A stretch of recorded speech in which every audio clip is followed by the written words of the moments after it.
Margie, do you have anything? Margie, do you have anything to I, say, or a I little can take it introduction? from here. Um, Perfect. Hi guys. We've got Pamela and Alisa on tonight, and hi everybody else. I wasn't ignoring all of you guys. So tonight we have Pamela and Alisa talking about the Heartland Center. So where Baba had his accident in Prague, Oklahoma. I don't want to give too much away because so they have a whole project that they've been working on, and they've got a video that they're going to show us as well. So I'm going to turn it over to you guys, and then I'll probably just prompt you with questions as you're talking. And then anybody who's tuned in, just raise your hand, and they're totally open to questions as well. But Alisa and Pamela, it's all you guys. Thank you, Margie. Yeah, of course. Thank you for having us, actually. This is very exciting for both Pamela and I to be here sharing about the Heartland Center, the beautiful, wonderful place that is now becoming, in process of becoming one of Baba's centers in the West. So, Pamela has been involved for many years as the president. So I'm going to just let you start, Pamela, because I have more recently joined in the past year and a half. So I'll let you get started, Pamela, to share an opening. Oh, Pamela, you're on mute. You're muted. There. Okay. Got it.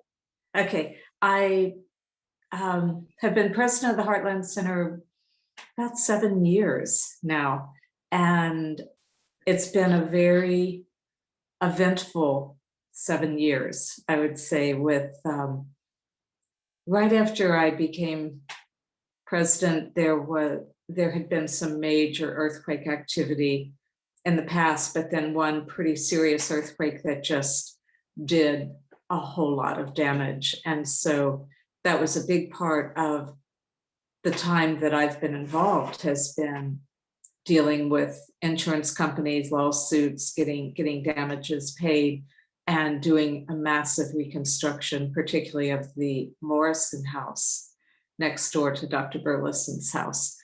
And the other part that was a very significant piece was creating the film, realizing that a lot of people really didn't know what the Heartland Center was, what happened there, just how significant a place it is in Baba's work. And so just had the thought, it's like, we need to make a film. And then we were able to get a grant. And then it was like, I've never made a film before, but it happened. And, large part due to my brother, Greg Butler, who did a lot of the editing work and a lot of the script writing and the drone footage, a lot of photography. So it was very exciting to have that come to pass. And more recently, Alisa will talk about that, another project that has been unfolding that she's been a very integral part of, and very happy for that. So I'll turn that over to you. So, well, one thing I just want to say is the birth of doing the film, which is called The Greatest of My Sufferings, happened at the Southeast Gathering when I was there too also. And, we were doing a presentation, Pamela was doing a presentation about the Heartland Center. And at the same time that MAC had been doing a presentation and they had this whole film and all. So we were talking after, like, wouldn't it be great if there was a film that could be easy to show? Well, that was the sort of the birth child of it. And then it just sort of evolved from there. And this beautiful, much hard work, and Pamela was very much involved, but a beautiful film emerged. And it was just, I had the experience of watching the film when it was debuted at the Mayor Legacy program. I forgot, it was a couple of years ago now. I can't remember exactly the year, but I stayed up till like 1 o'clock in the morning because I really wanted to see the outcome. This film was the first time it had been shown. And my feeling right after the film, I was so moved by how beautiful the film was. And my feeling right after the film was, it was just a total intuitive feeling at like 1:30 in the morning, was Baba had just lifted the veil on his Heartland Center. And it was just like this feeling was so strong. And that was before I got involved in all the stuff that has happened since. And I was just saying to Pamela, you know, how little did I know what that meant, you know, that Baba really just, you know, like suddenly like this Heartland, I'd been a Baba lover for so many years, and I knew about Baba's accident, and I would go to the center, I would see the Bible from, you know, Elizabeth's Bible, and I would see the pillow, but I didn't really get like what this accident was, and what, you know, that this site was here in this country, in America. And it was just like, it was because the time wasn't right. It was like, now the time is here for, you know, for us to become aware and to recognize the sacredness of this site and what this accident, you know, I mean, we can't even begin to fathom really the work Baba did around this accident.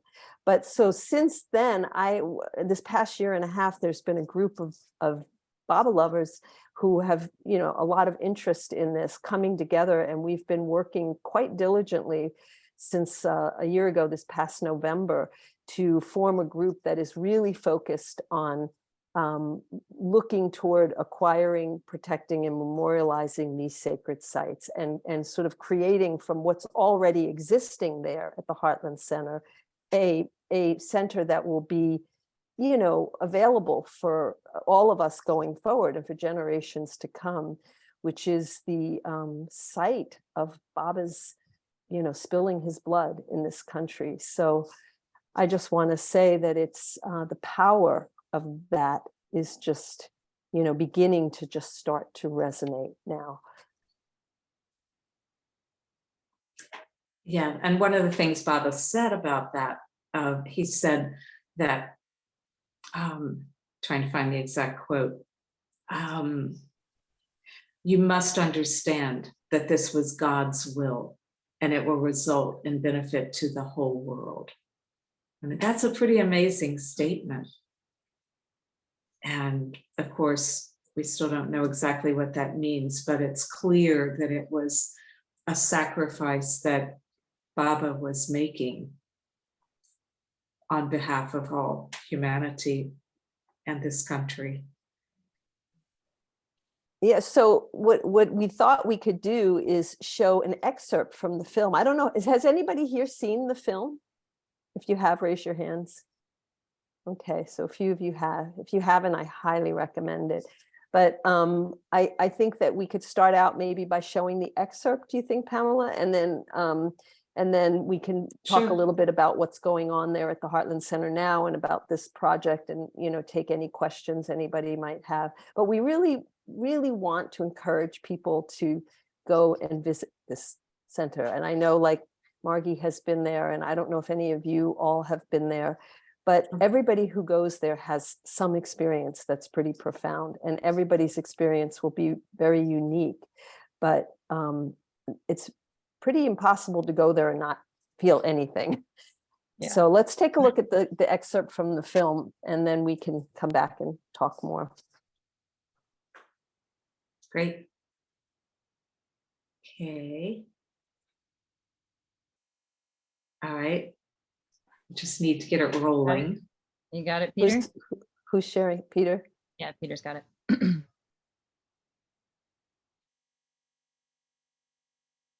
So we need to get it moving, the volume. Peter, I don't know if you know, but you're on mute. Also full screen. I'm sorry. Oh, it's not working. Okay, give me 1 second. Yeah, we got to share the screen again. Now we hear it, but we're not seeing it. Right. The technical difficulties are what make it fun. They do. They make it fun. They always have to be there. All right, let's try this again, see if it works. Okay, share screen.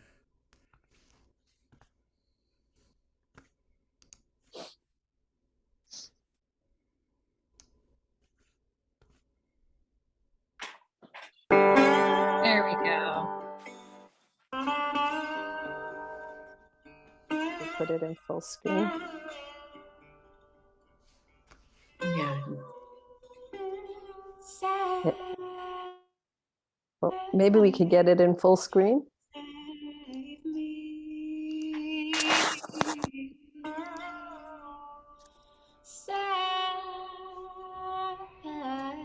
Peter, Yes. can you make it full screen? Yeah, it's not moving. I don't know. It's full screen on my computer. Peter, Right did here. did you email it to me? Yeah, I did. I sent you the link earlier, Margie. Let me just see if I can get it on mine. Okay. Yeah, I'm not sure. Somebody's got to have a joke. Adrian singing. I know, it's so amazing that Adrian's on That's tonight. strange. I know. Hi, Adrian. Oh my gosh. I think you should do a karaoke.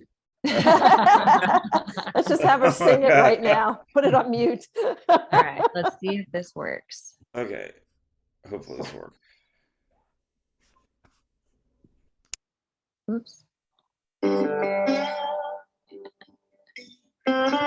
Is it playing for you guys? Yeah, but it's still not in full screen. Oh, there it goes. Yay, we got it. Okay. But now we don't hear the sound. Now it's muted. Oh, there it goes. There it goes. Don't touch anything else. Save me.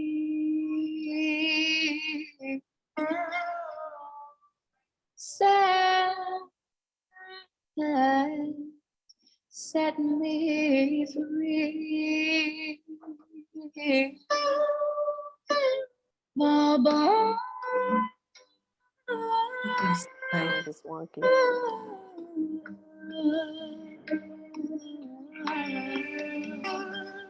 Baba.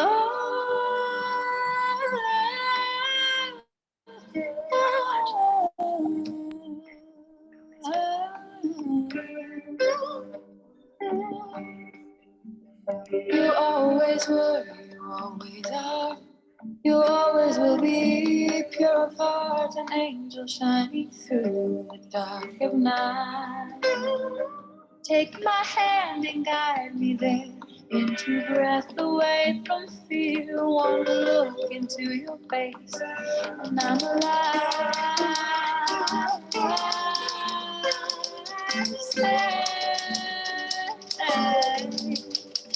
Save me.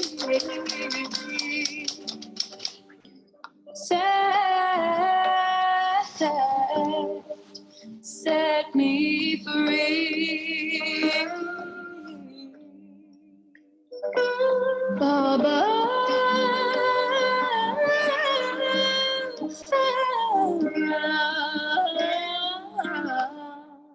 Hey,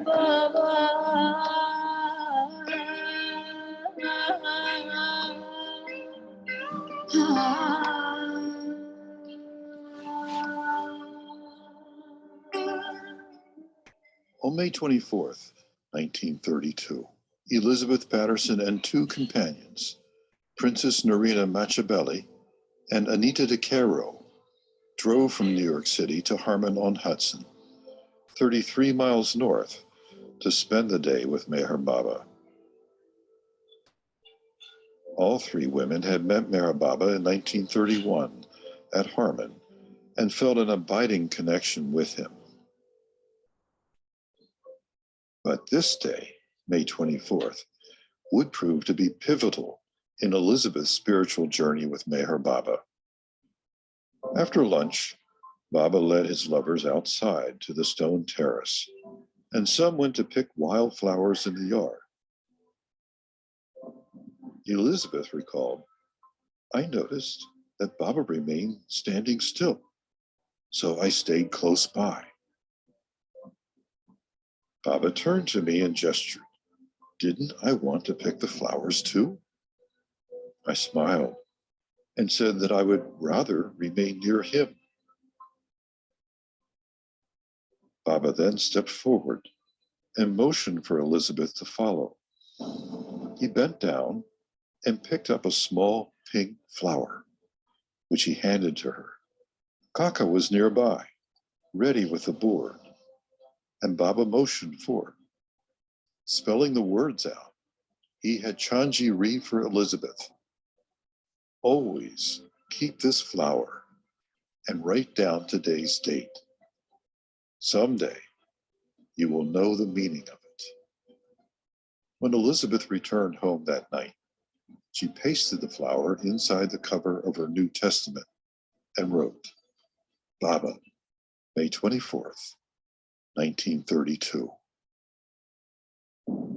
Elizabeth recounted, not until many years after, when I was unpacking a steamer trunk that had been with me on 2 long trips to India, then been put in New York storage, and finally sent to me in Myrtle Beach, did I discover again the New Testament among my effects. Opening the cover, there were the words, Baba, May 24th, 1932. In a flash, another date, May 24th, 1952 came to my mind, the date the accident had occurred in Oklahoma, when I was driving Baba and 3 of his close disciples. It had been a catastrophic occurrence, yet, despite serious injuries, all eventually recovered.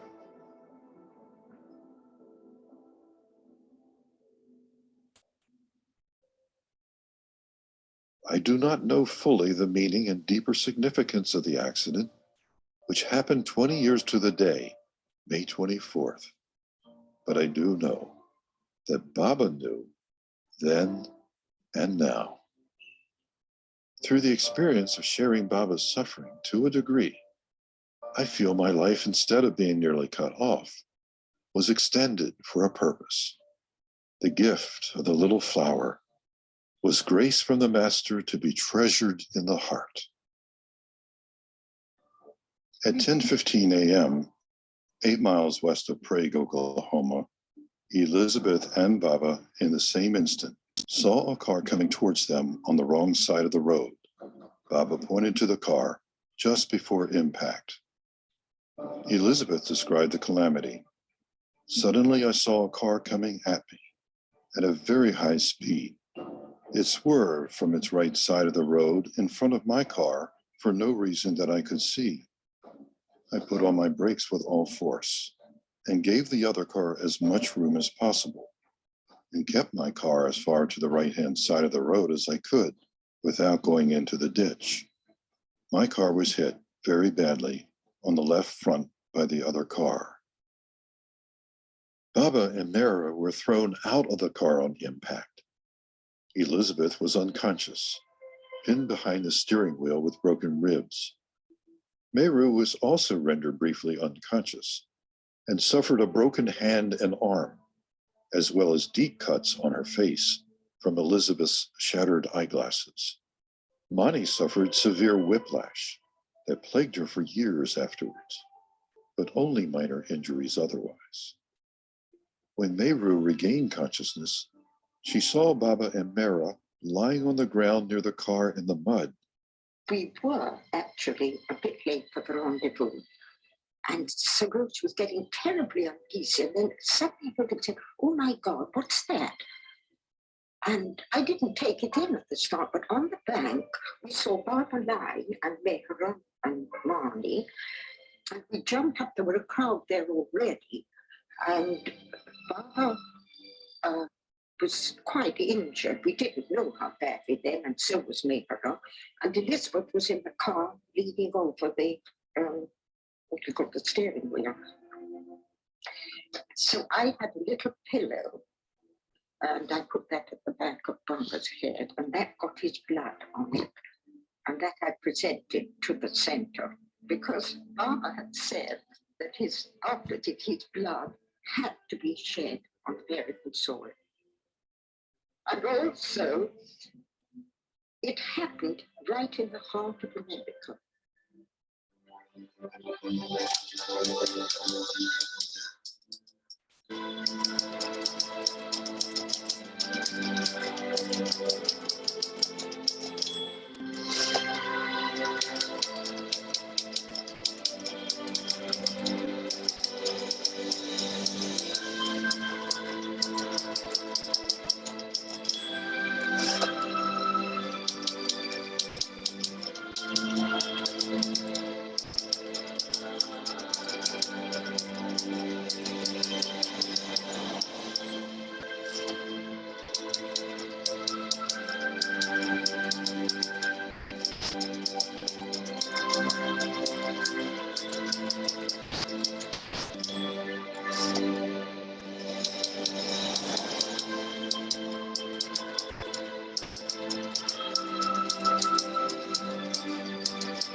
impact of the accident was very great because he was thrown out of the car.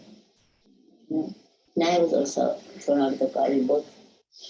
The ambulance came and a stretcher, one stretcher was quickly hurried to Baba to help Baba, to lift Baba in the stretcher. When the stretcher came, Baba said no. He pointed towards me and said, help her first. So Baba in great need, was in great pain, need of help. Even then, Baba thought of another. He told them to help me. And then, so that shows how much Baba's love is real. But, in such a time of crisis, even then he thinks of another and not himself. He was in great pain.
Bear with me, guys. I'm trying to figure out what's going on.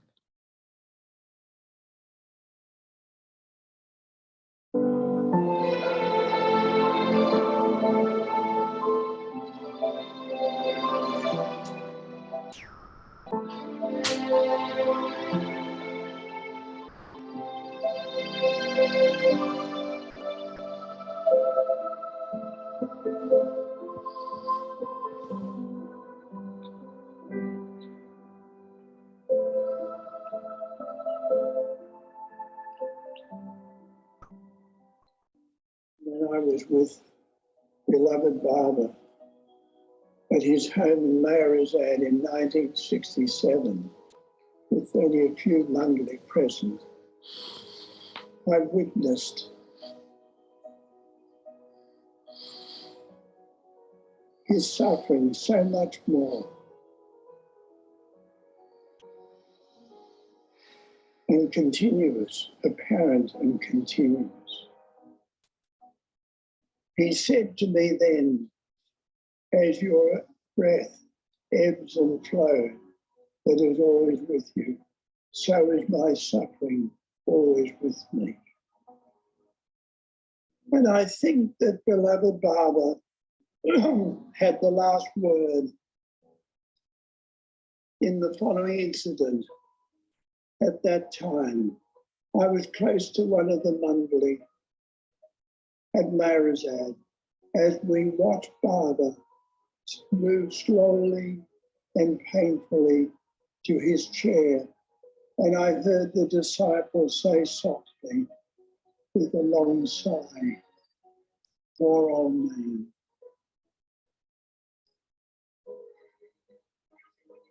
Later that day, as I walked alongside the chair carrying Baba to his room, he said, remember, I am God 100%. And he repeated,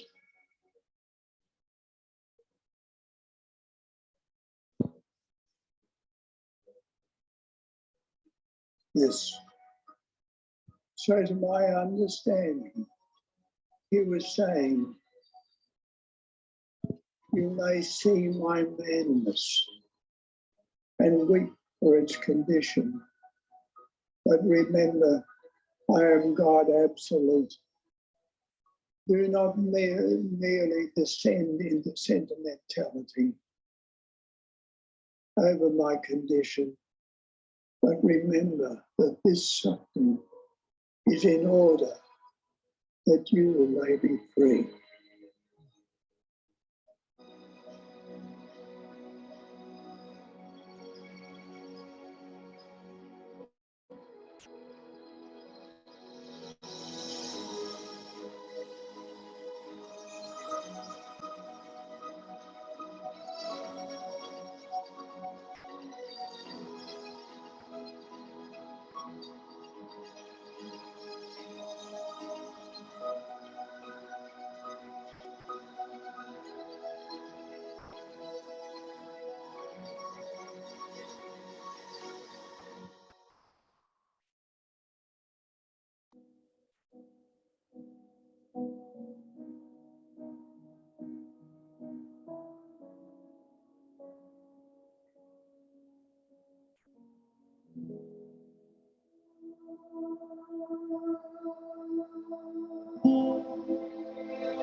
Wow, that was amazing.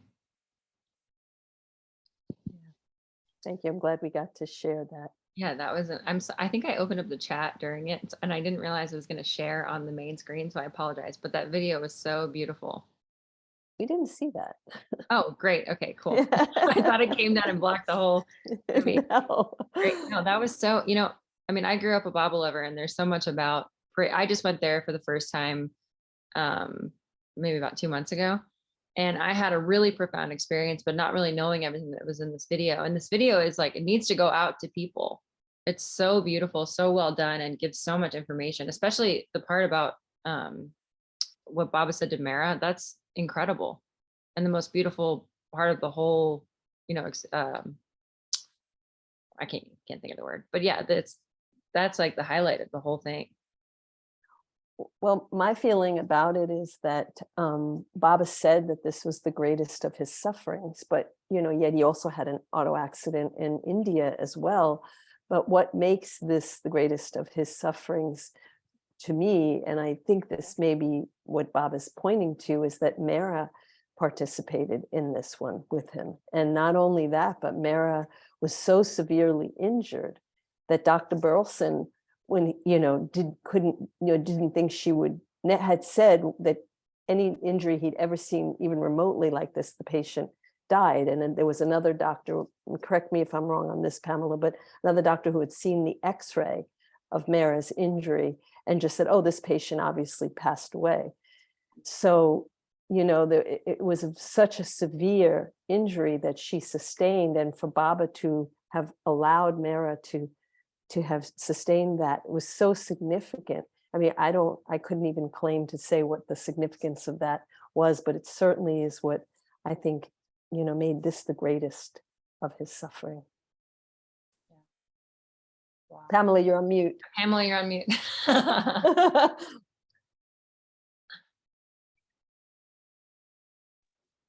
I muted when somebody suggested in the film it would be better if we all muted ourselves. So, okay.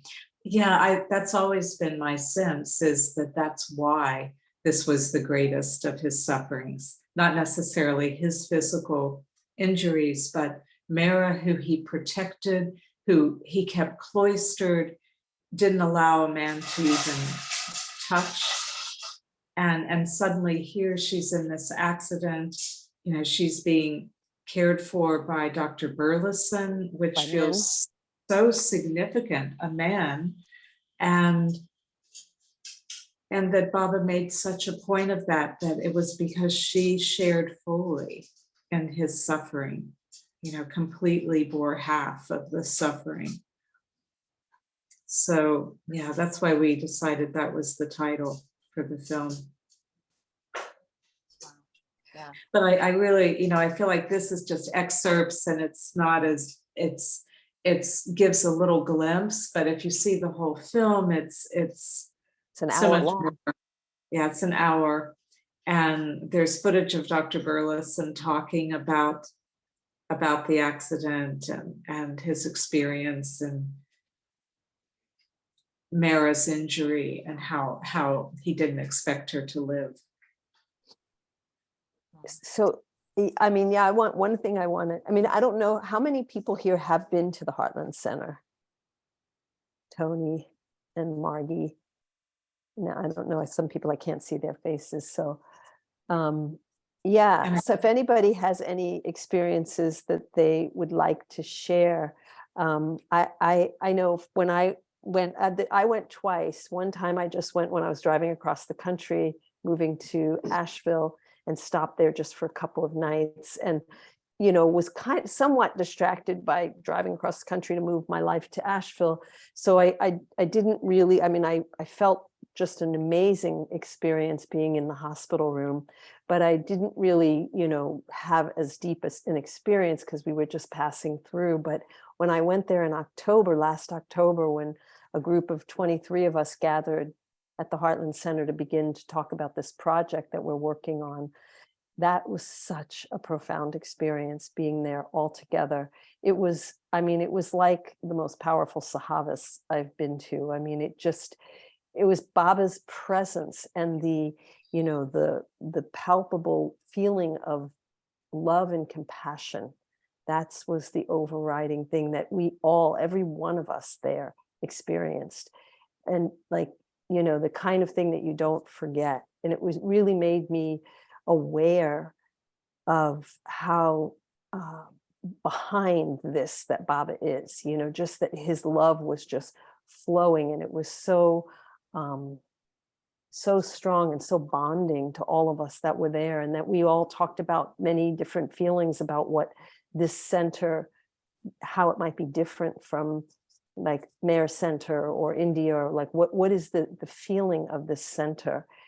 And there was a lot of different feelings that came out. And one of them, as Bao says in the talk, that it may be a place of grief. It may be a place where people come for Alisa, healing. I think you froze.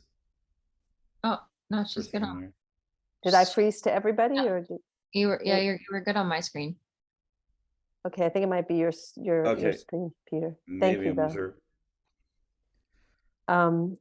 So a place of healing, a place of grieving, a place of coming to feel the, you know, not so much Baba's suffering, but the sacrifice for all of us, and the immense compassion and love that Baba disseminated in taking on the suffering of particularly this country. You know, Baba said he willed it so. So this, you know, the feeling was very strong when I was there in October, and it really made an impression on me, and that's why I've committed to this work. Yeah, I was just there in December, and it definitely was not what I expected. And I think that was a shock to me at first, because, you know, I spent so much time in India and so much time in Myrtle Beach, and yeah, India can always be intense, of course, and Myrtle Beach can be intense too, but there's this background of love that sort of pours out and pours over, that paints everything in a much nicer light. Even if you are going through something very difficult, you have that overwhelming, like your cup is being filled up. And when I got there, I mean, I'll be totally honest, I was like, I can't wait to get the heck out of this place. And it wasn't so much because it was like a terrible experience, but it was that the heaviness of Baba's suffering is so prevalent there. Like the air feels thick. I can still feel it. It was like heavy on my chest, and I felt like Baba was nowhere. So I stayed in I didn't stay at the Burleson house. I stayed in the Morrison house. Yeah. And when I got there, I mean, normally I feel like Baba's always with me, you know, even if he isn't making himself as known, or, you know, you're not getting that love bombing sort of feeling. I always feel like Bob was with me. I can always talk to him. But when I was at the Heartland Center, that was not there. But what I did feel is I felt like Mara and Mani were sitting on, so there's this really beautiful foyer kind of sitting area. And the whole time I just felt Mara and Mani. And it was a very feminine, yeah, healing, but heavy, not necessarily healing in this like really sweet, oh, I'm going to coddle you kind of way, but like that grieving, that heaviness, like people are going to come here who are in a lot of pain, and this energy, this heavy energy is going to make people sort of sit and be in that. Oh, go ahead. Sorry. Oh, I would just like to share this story that Mani had told that kind of relates, I think, to what you're saying. She talked about that during Baba's advent, it was as if he were carrying this heavy wooden cross. And when he dropped his body, the cross fell and shattered into thousands and thousands of pieces. And that it was our opportunity for each one of us to pick up a piece of that cross of his suffering and to carry it ourselves. And so maybe that is something that you were experiencing there at the Heartland Center.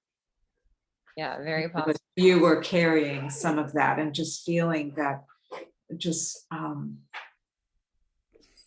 raw pain of that suffering.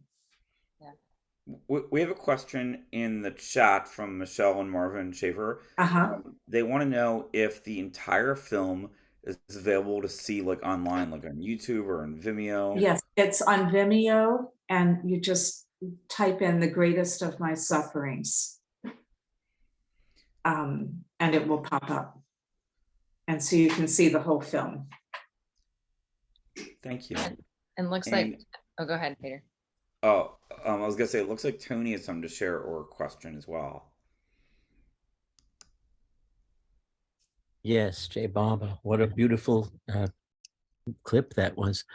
Yeah, since I was one of the few people who've been there, it's interesting how we wound up there. It was one of those experiences where you can feel Baba's hand orchestrating it in a very specific way and just accepting it, but not quite understanding why. We were in Houston to see an Indian woman who had an autistic son, low functioning autistic, like Elena, my daughter.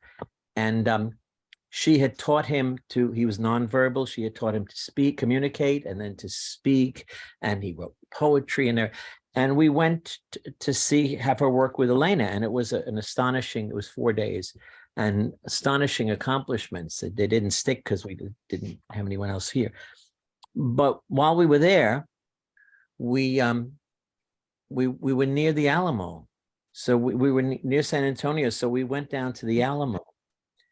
And as we were driving north and we were heading towards the center in Prague, we wound up at the JFK Museum at Dealey Plaza. And when we got to Oklahoma, we wound up at the site of the Oklahoma bombing and the memorial that was there. And then, as the culmination of this, really, we were at the Baba House, and it happened to be not a coincidence, but happened to be Memorial Day weekend. So it was also the anniversary of Baba's accident when we got there, and kind of like what Margie was saying, it's hard to speak about the feeling.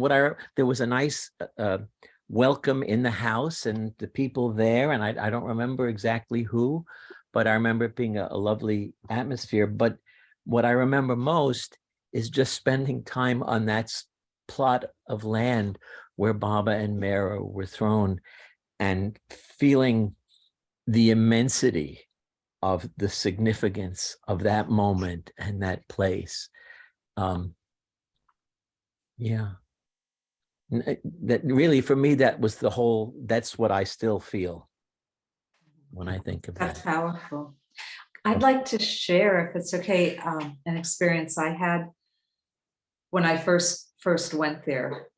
One image I had when I arrived was, and there was a small group of people, because again, it was the anniversary of Baba's accident. This was eight years ago. And I felt like I was in the middle of a desert. It was just, like the middle of the plains, but I felt like I was in the middle of the desert, but like an oasis at the same time, an oasis that I had found in the middle of the desert. And it was a sense that I was in the middle of nowhere and the center of the universe at the same time. And it was a very powerful feeling. And then I spent some time in Baba's hospital room, and I was just blown away by the feeling there. I felt so much like I was in Baba's samadhi. I felt Baba's compassion so strongly that it was almost as if my heart were breaking, that it couldn't hold that much feeling. It was pain and love and compassion all mixed together. So a friend was asking me what it was like, and I started describing that and talking about the compassion. And then she said, well, tell me more. And this image just came up, and it was like a marquee, written across my forehead, saying, the Heartland Center is a portal to Baba's samadhi. And I thought, I didn't even want to say it because it just felt a little like not the way I would usually speak, but it just wouldn't go away. And I just thought, well, this is what's coming up, is this message. And then she said, and it was an odd question, she said, well, what does Prague mean? And I said, well, let's look it up in the etymologic dictionary online. And we did. And it's from the word Praha, the Czech word Praha, that means threshold. And we both got chills because, well, Margie, you've just been, and the threshold is that sacred place before we enter Baba's samadhi, where we touch and enter the samadhi. So both of us just got chills, and we felt like, whoa, Baba's really giving us some confirmation here, a major clue about this place. So that was my experience. But yeah, it's it's intense, and yet Baba's so present. And I feel like what he's left this treasure there for all of us who come. And it's a treasure of, I think it's his compassion. It's just like a fountain there. You know, it's flowing and it's alive and it's very present in the now, and the here and now. And in all honesty, I think this is just the beginning. Like, as I said, I had that experience of Baba's just lifting the curtain on it now. And I think this is going to be one of the more sacred sites in this country, at least, of Baba's advent. And I think it will evolve over time. And I just really want to encourage all of you to consider going there, because I think that what you're going to find there is different than what you may find in other Baba centers, but it's very profound. And I think each one that goes there will have their own unique experience, because I think it is for each of our own hearts, you know, our own, whatever needs to be brought forward in us will come out there. You know, I don't know what that means, but I just have a strong intuitive feeling about that. Like, I just really resonate when Bao says, you know, this is a place of shedding tears. Like, there's something very profound about being there that is just, you know, it's like you are kind of in touch, especially on that plot of land, like Tony mentioned, where Baba was thrown. It's like there's a palpable sense of, you know, Baba's divinity as well as his humanity, and that of Mera and the Mandali. It's very, it just opens, it's a portal of some sort. It really is.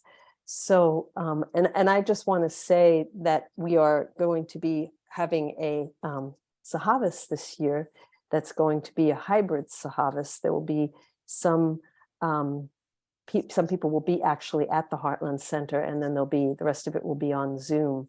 But we are so pleased to have, and we have invited Julia Margaret Burleson, Dr. Burleson's daughter, and she's accepted. So she's going to be the main speaker. So she'll be sharing her experiences, as well as Julie Rust and Rusty Rust will be the featured musicians who will also be there. So I really encourage you all to put that on your calendar, the 23rd and the 24th of May. I think it'll be really very, very wonderful and very interesting to hear Julia Margaret's story of being just a child when it happened. Yeah. One memory that Julia shared in one of her talks, you know, was seeing the ambulance arrive with Mera in it. And I guess she had heard, you know, the word had spread. There were these people from India who had been injured in this accident.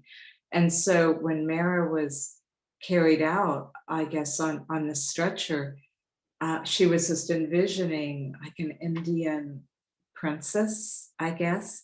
And so where Mera was injured, you know, it was all, you know, blood, but Julia Margaret saw it as a ruby, as this beautiful ruby on her forehead. And that was a 6-year-old child. Yeah, it was just so beautiful. And they were just, you know, standing at the wall. The Burleson house, Dr. Burleson's house, is right next door to the hospital. And there's a little stone wall at the edge of the driveway.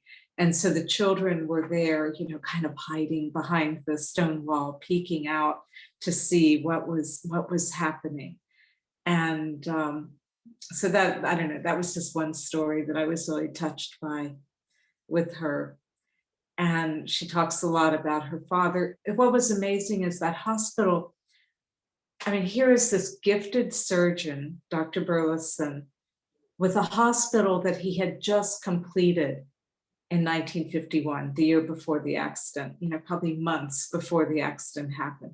So it was like Baba had just orchestrated this whole thing to have this ideal place. And the motto of the town is small town, the small town with the large heart.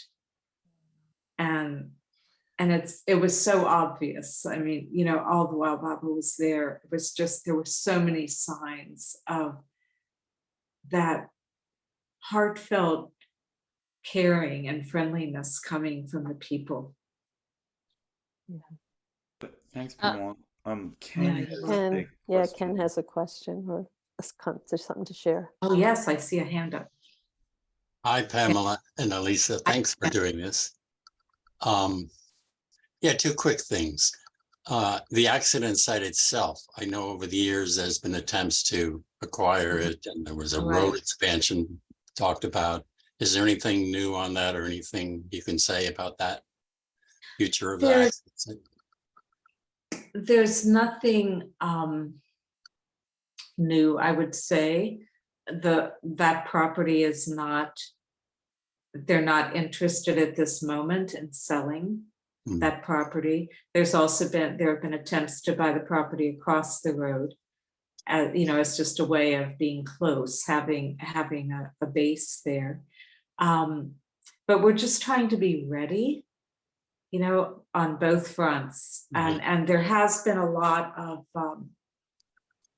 reason to think that we've been talking with the hospital for pretty much all the while I've been involved in the Heartland Center, and they have been planning to move to a new location. And so that's all in process. We don't know, but they really are, we're making it clear that should that happen, we are we want the right of first refusal, I guess would be the way of saying it. And they know that we're very interested, and they feel that, of course, it would make sense.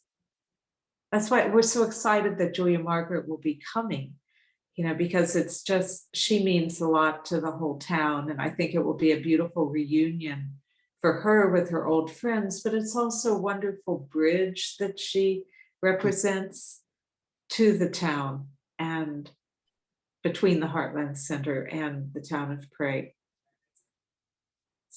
Well, I look forward to. Actually, I drove through in 1991 before there was a center. And I thought I had enough information to find the accident site. And so I ended up driving back and forth on that road 3 or 4 times, but I wasn't quite sure exactly which little rise it was on.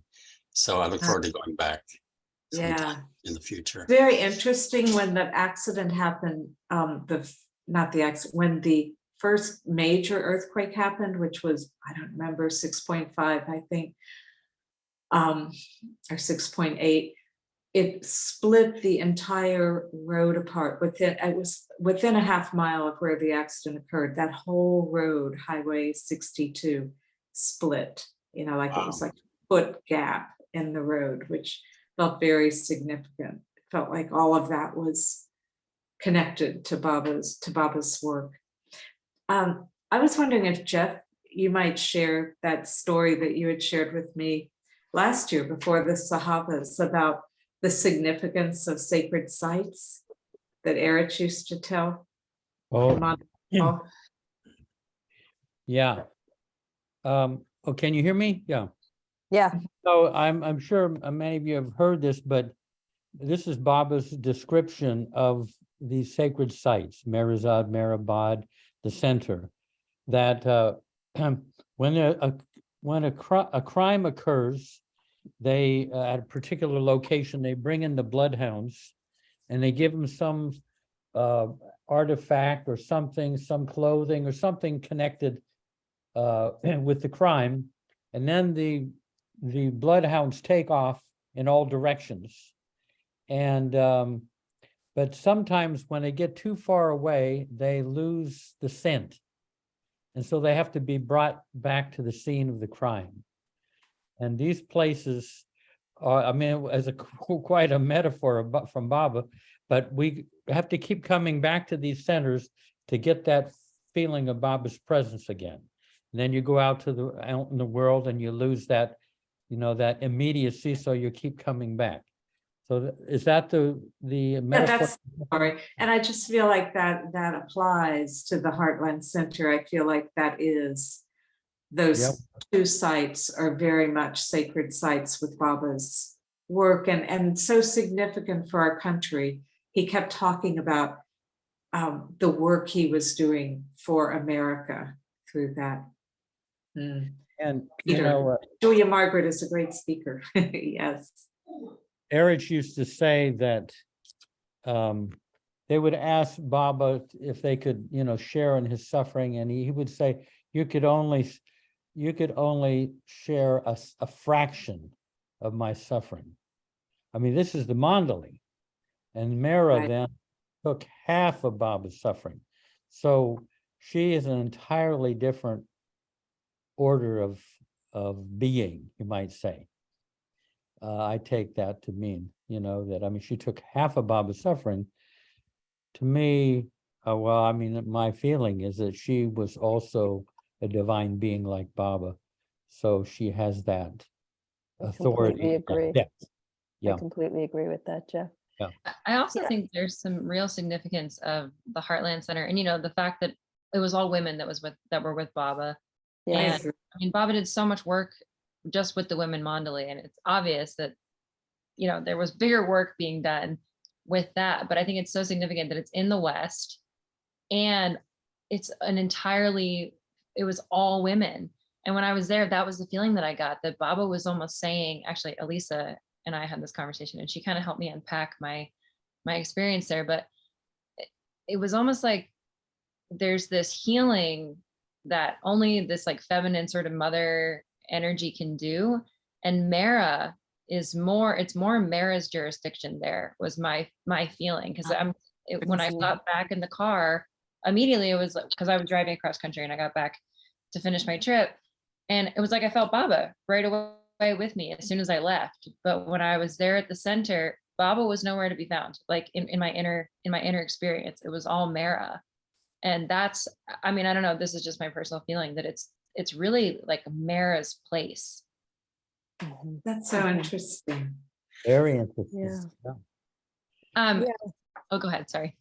No, I was just going to say, you kind of said something there. I was very honored to have you share that experience with me, and I felt like there was so much depth in that experience for you to unpack and digest more as time went on. But it did have a, the thing that you said about just it being related to women. I was thinking that this whole accident and where it happened and how it happened and who was with Baba, and the fact that Baba, traveled across the country on the Trail of Tears. And there's so much in this accident that I think will remain to be speculated about for generations to come. I think that Baba took on some of the karma of America in that accident. And I think that's why it was willed to be so. And women, the role that women were playing. And so, to me, it really has so much to really think about and meditate on and unpack, that it's really going to be worth having a memorial there of some sort that people can come to. So I want to, I want to get this in before we close up. So if someone is going to come to the center, what does that pilgrimage look like? Because I know, as somebody coming, I didn't know, I had no idea. For all I knew, it was just a hospital I wasn't going to be able to get into. And it was going to be like someone sitting in a gateway kind of thing, like you have in Myrtle Beach. And so what does a pilgrimage look like there? Well, Norm, and it was odd because our caretaker wasn't there while you were there. And so that was like a whole other layer of welcome that was missing. But we have a caretaker, resident caretaker, Jane Montgomery, who's very welcoming and gracious. And so people would arrive, have a room. There are a number of lovely rooms in both of those houses. And there's a library, a very extensive library, where people can just settle in. And then there's one spot in that place that I think is very significant, is the sunroom of the Burleson house.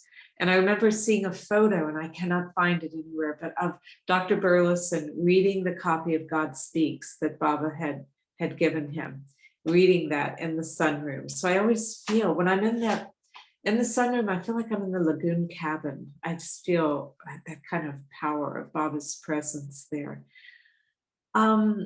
So there are also, then Jane would take you probably to the accident site and to the hospital room to spend time there.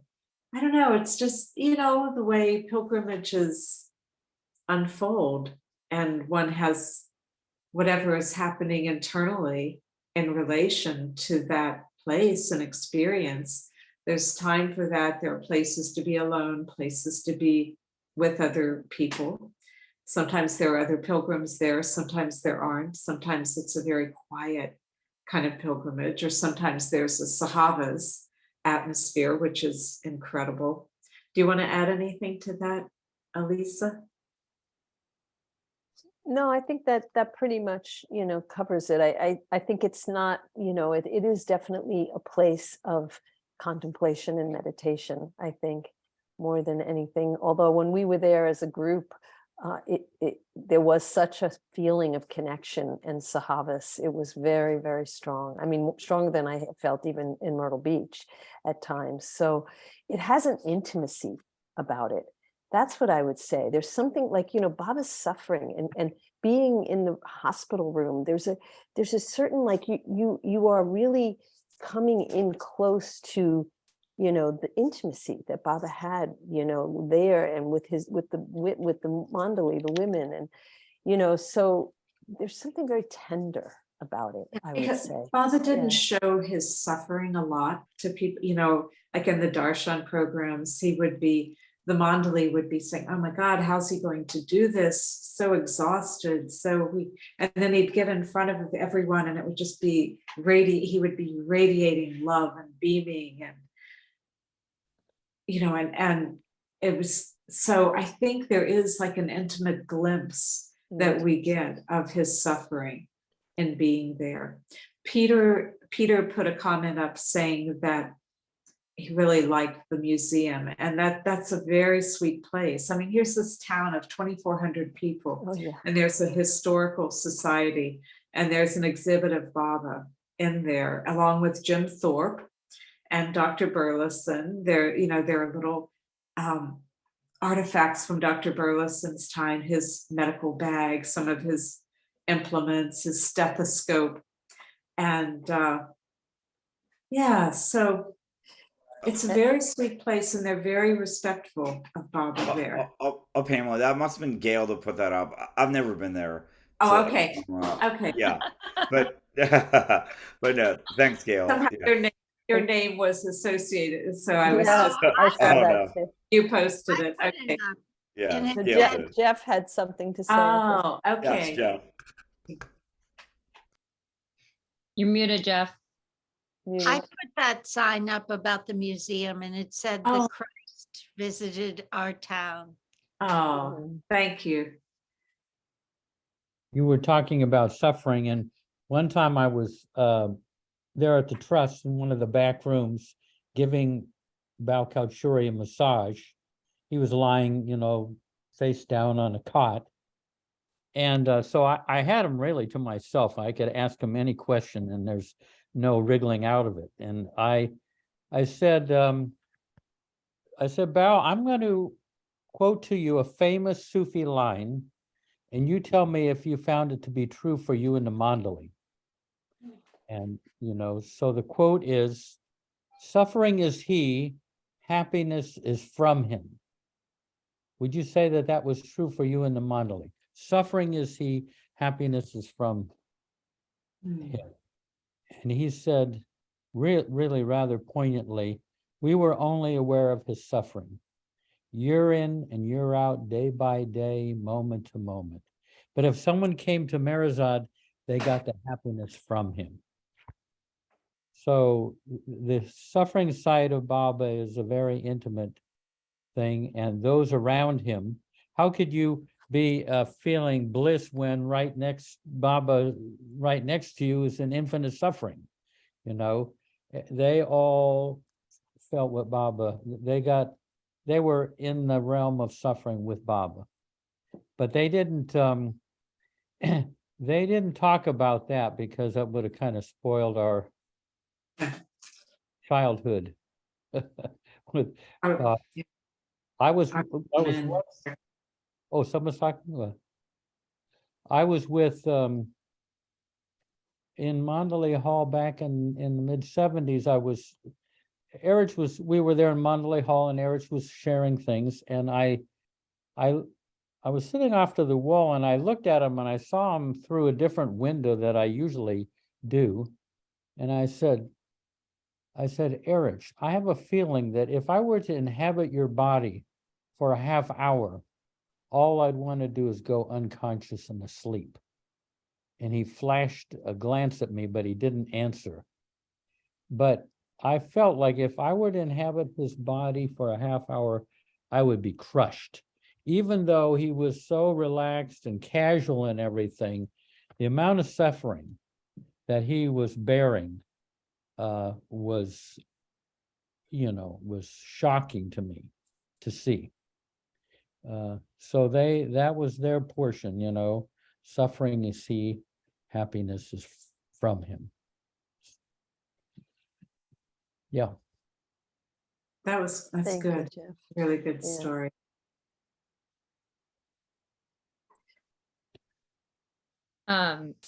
So I guess my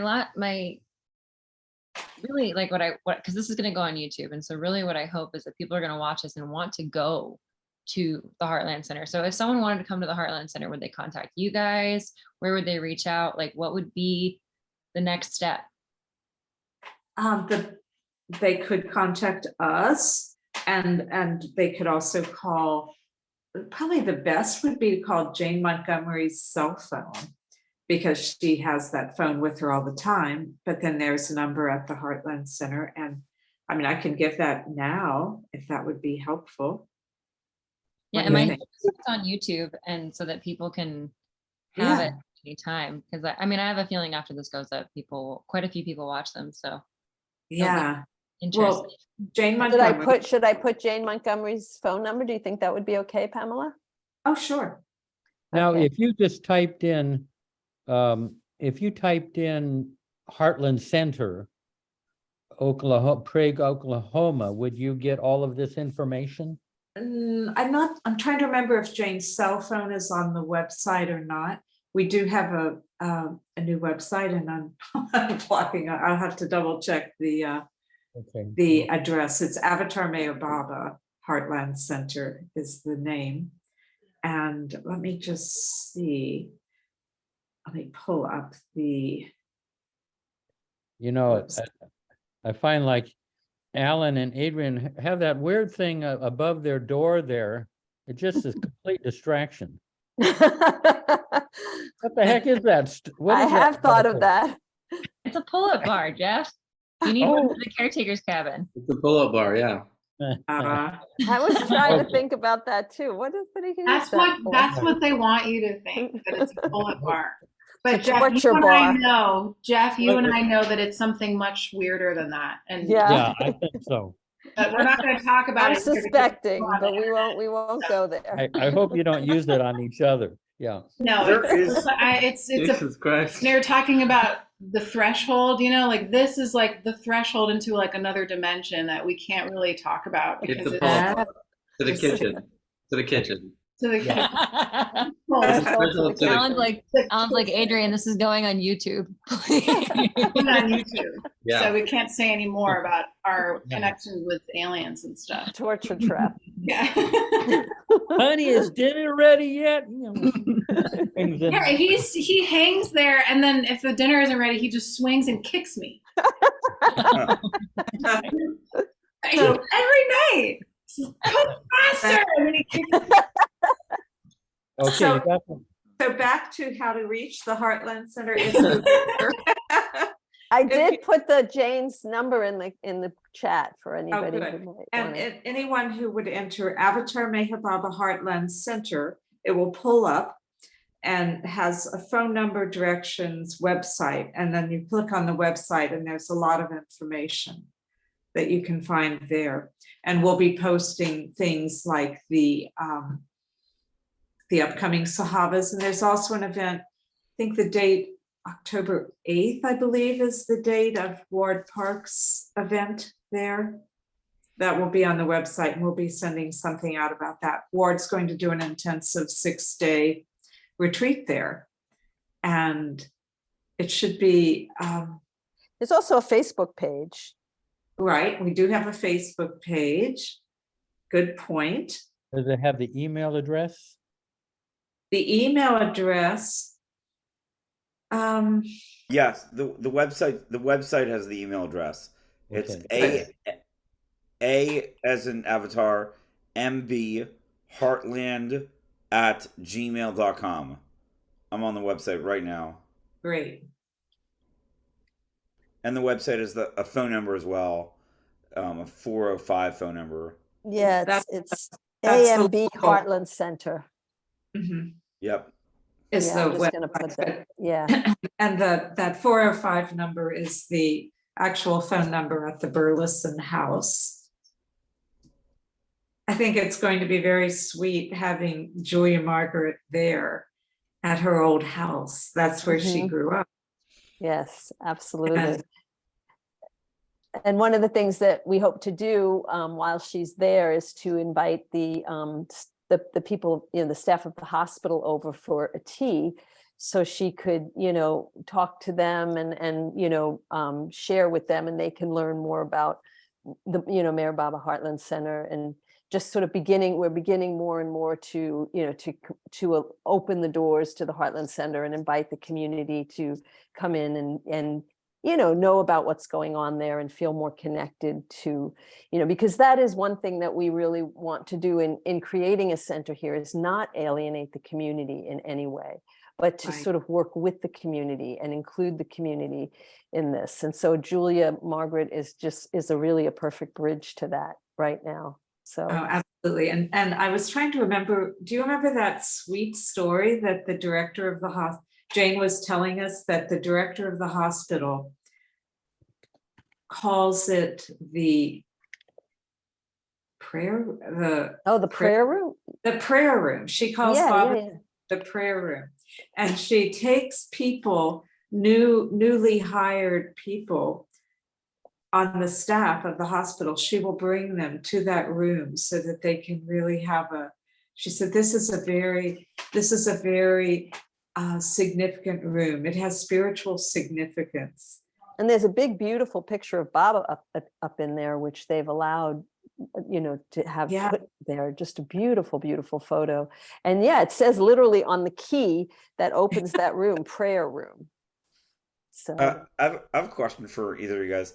I noticed you mentioned you want to be more involved in the Prague, Oklahoma community.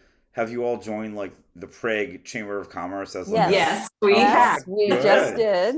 Okay, good. That's a good way, and hopefully your caretaker will go to networking events and meet people. And one of the things that she found out, because that was something we've done just recently, that's been something we just kind of decided. And one of the things she found out was that the community, a lot of people in the community are actually very curious. They feel a positive feeling about it so far because of all the beautiful changes and how we've restored these historic homes and whatnot. But they also, she found there was interest. Like they want to know, they want to come over, they want to learn what's going on there. So that was a very exciting thing for us to learn. They're not like threatened by it.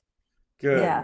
The plan is that we're going to host one of the chamber meetings at the Heartland Center. Good. I think that's a great idea. Yeah, like an open house, like a social. Yeah. Yes, that's what we're going to do more of.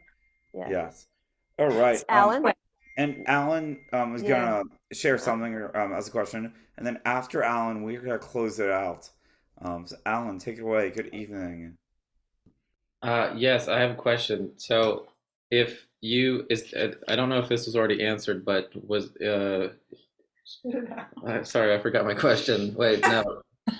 No, I got it. So if somebody wanted to stay overnight at the Heartland, is this a place that is there lodging near there, or is there, you have to figure? Oh, absolutely. We have, there are two bedrooms available in the Burleson house and 3 in the Morrison house. Very nice accommodations, very comfortable, and full kitchens.